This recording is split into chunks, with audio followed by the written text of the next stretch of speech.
from over here. Okay, good morning, ladies and gentlemen. It is a great honour to be here this morning.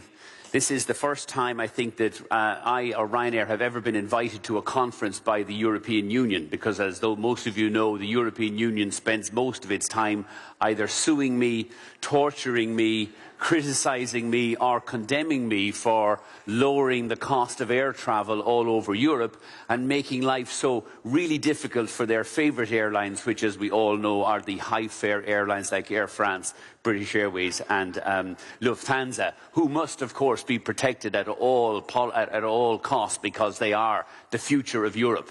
The future of Europe lies in people being forced to pay €800 for one-hour flights across the continent. The future of Europe lies in people being forced to pay fuel surcharges for the right to travel on Europe's best airlines run by the Germans, the French and the British. Well, sorry, we like to disagree, which is why I think a conference on innovation is so important. Because if you look at the mess that Europe is in, and you look at the mess that the European economy is in, there's only one way out of it. And it's not going to be a summit of European politicians. It's certainly not going to be a conference held in Brussels, where the last innovative idea came in 1922, I think. Innovation is going to be the way for the European economy to grow, to develop, to create new jobs, and that's the way out of the mess we're in. And that's why I think it's so important that we have 4 young people here today.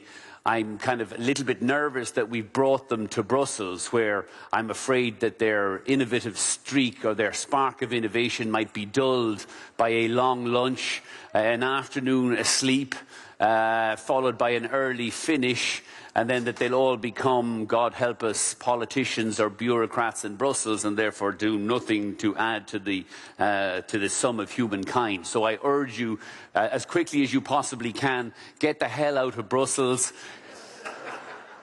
go back to your countries and try to stay away from here as much as is humanly possible. Because Brussels, those of you who know the Star Wars trilogy, this is the evil empire. The Berlaymont is the Death Star, where any hint of innovation is left at the door as you walk in to meet with bureaucrats and politicians who you can always tell when they're telling lies, because usually their lips will be moving. Anyway, I thought what we'd do is give you a quick, for those of you who haven't heard of Ryanair, or Brussels' most beloved airline, we'll give you a quick, very short, brief summary on what Ryanair is and what Ryanair does. Ryanair is the most innovative airline in the world.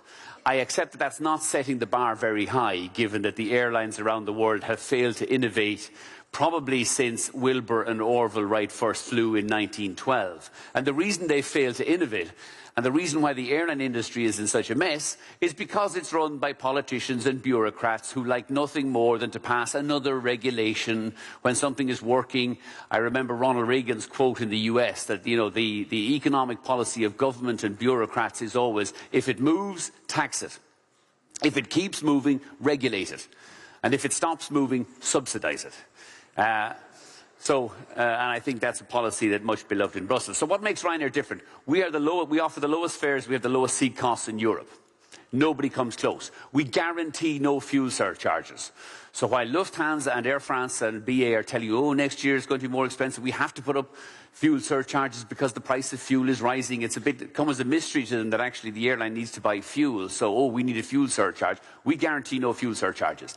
And as a result of that, we're by far and away Europe's most popular airline with 75 million passengers. Currently, we offer 1,300 routes across 47 bases. I'm going to a new country at lunchtime today to announce our 48th base next year. And we have the best customer service in Europe. Now, our customer service doesn't consist of giving you fine wines and big fat seats for your big fat backside, or giving you frequent flyer points so that you'll travel with us again at your employer's expense. Our customer service consists of 3 things that people really want: a cheap flight, an on-time flight, and then we promise not to lose your bags in between. And as a result of that formula, which seems very simple, yet is incredibly revolutionary within the airline industry, we have delivered 27 years of continuous growth, and we're now the world's favourite airline. We carry more international scheduled passengers than any other airline. What makes us different from every other European airline? Our fares. At the moment, our average fare is €50 for a 1 hour, 15-minute flight across Europe. 20 years ago, that figure would have been about €500. And if you look what British Airways, Air France and Lufthansa are charging today, it's about 6-7 times Ryanair's price. As a result, we continue to grow all over Europe. Much to the upset of the European Commission, we continue to succeed, whereas the airlines that they'd like to protect and foster as much as they can continue to decline. The IATA figures this year will carry 75 million international passengers, Lufthansa 44 million, EasyJet 37 million, Air France 30 million, and British Airways, which used to be the world's favourite, now isn't even the UK's favourite airline anymore. We are. In terms of where we fly, 47 bases across Europe, 160 airports, 27 countries. We have 1,500 daily departures, 93% of them on time. We don't have strikes, so the only time your flight will be cancelled is when there's bad weather at an airport or it's not safe to fly. And in Brussels, Charleroi. This, by the way, is an airport to the south of Brussels. It's not very well known here in the European Commission. Where they all fly to the high-cost, frequently delayed Zaventem. I don't know what happened to my screen. Oh, yeah, the screen is still on. It was very interesting. When I was coming out for the conference this week, again, as I say, I'm a Brussels conference virgin.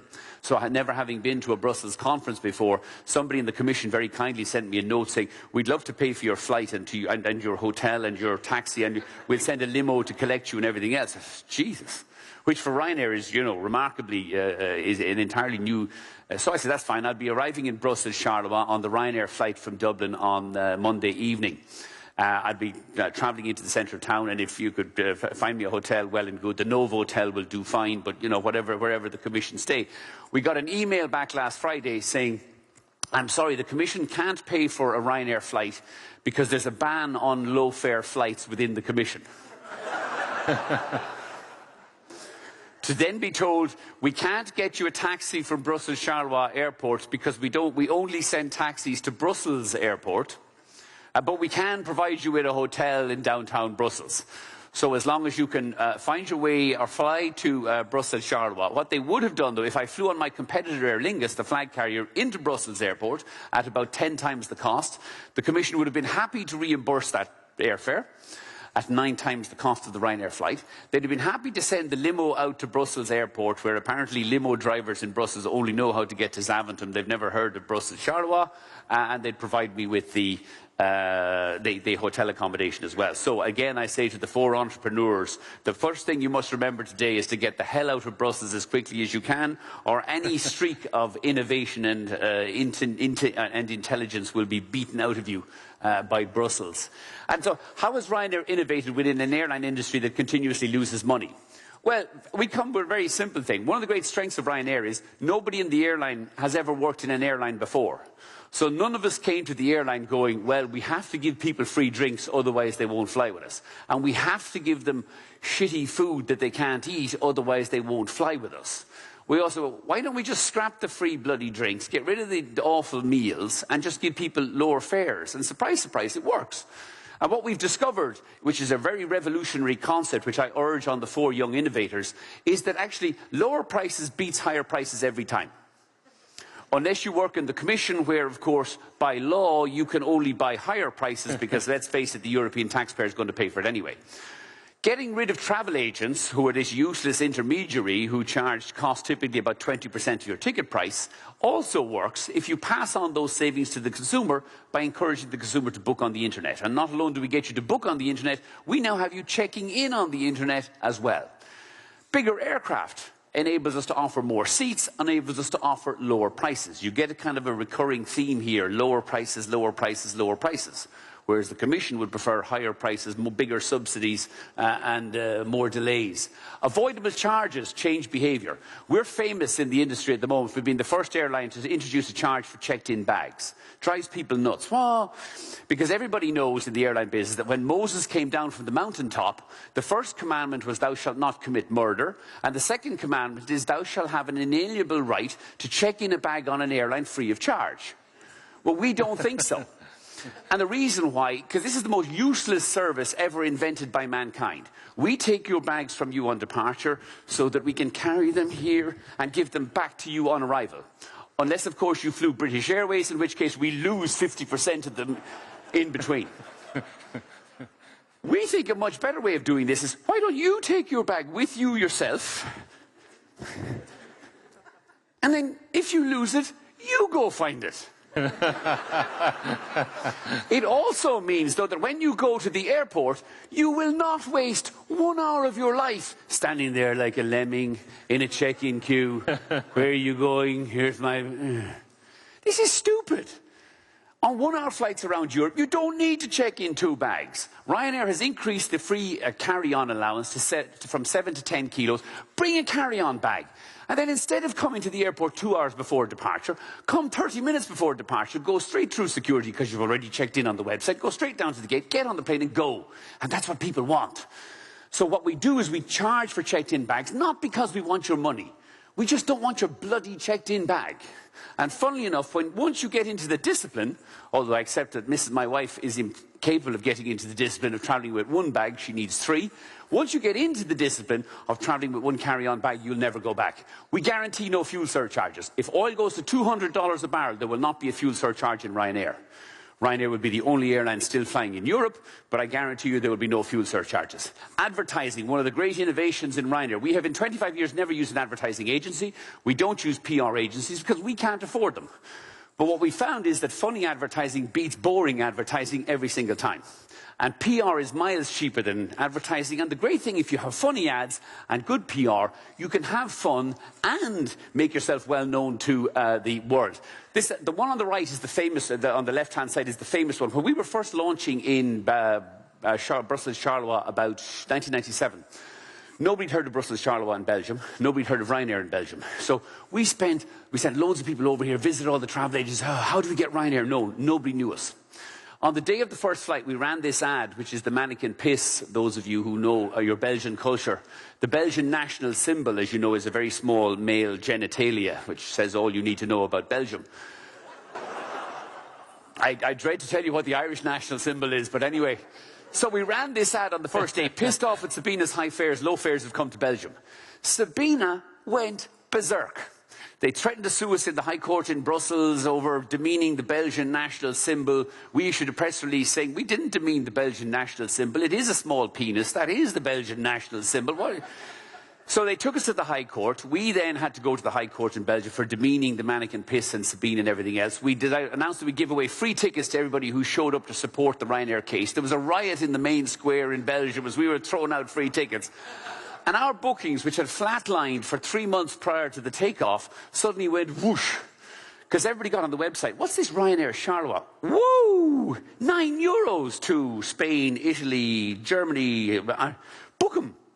So our bookings went like that. Sabina's bookings went like that. And the history of Belgium, of air travel to and from Belgium has changed utterly. Because sadly in Belgium you're stuck with SN Brussels or Lufthansa's Belgian subsidiary at Zaventem. Whereas at Charleroi we continue to grow and continue to grow rapidly. The next summer we'll operate 60 routes from Brussels Charleroi. And it's very interesting. The European Commission itself produced a table 2 weeks ago. The 25 fastest growing airports in the world last year, there was only 1 European airport in the world's 25 fastest growing airports.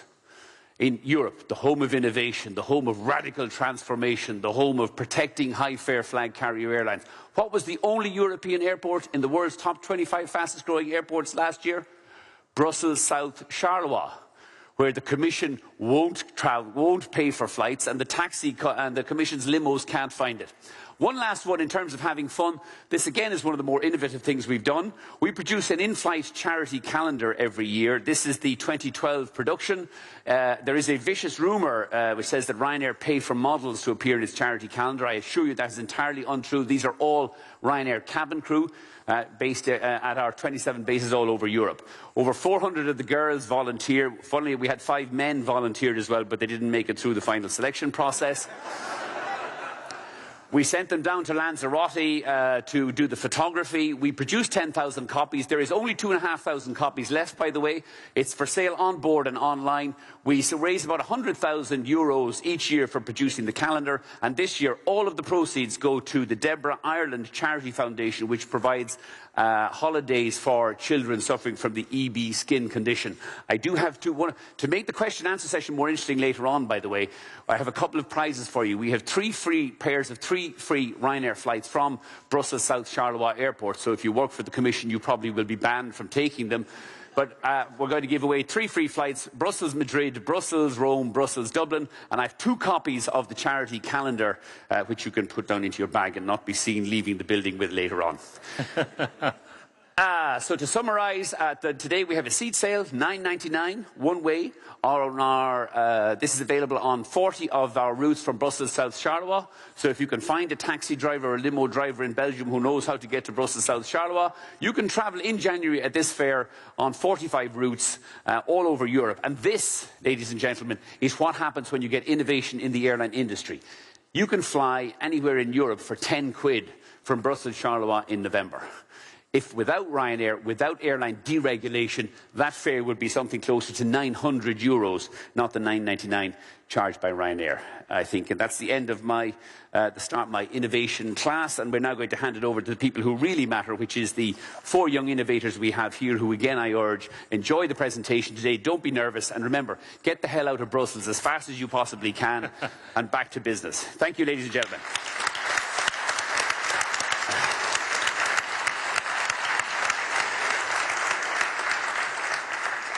Thank you very much, Michael. I guess you want to get them fast out of Brussels on a Ryanair flight.